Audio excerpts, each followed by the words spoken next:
为着要保障乘客安全哦，台铁决定讲要伫月台来设月台门。今年1月会先伫高雄车头第2月台来测试，那顺利的话会继续来试办。明年的6月进前哦，会全部来完成。也毋过台铁的月台门甲高铁是无啥共款，咱做伙来看卖。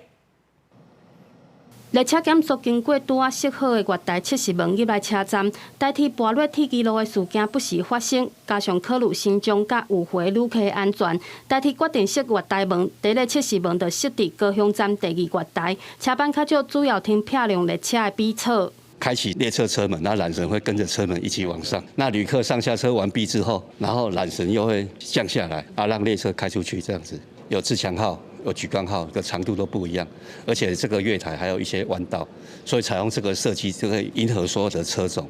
旅客伫月台边等列车进站，代替车种多，各车站的月台条件嘛无同，所以上下升降的设计会使配合各车种甲月台。根据了解，原定去年底动工的月台门。 因为招标问题，到今年1月才动工，总经费将近1亿5000万。大站这边应该比较多，就是管理人员，就是可能会有保全在那边走来走去。可能小站的部分需要加强。在这个附近比较明显的地方做一些先导比较好，不然这个好好的东西为什么这样弄，变得很不好看呢？旅客看法无同，但考虑安全问题，那第一个门测试顺利，代替准备明年6月进前会完成全屏的设置做试办。毋那月台门代替月台连接高雄捷运的通道工程嘛，伫赶工当中，估计上近4月会使启用。公司新闻单环宇柯正俊高雄报道。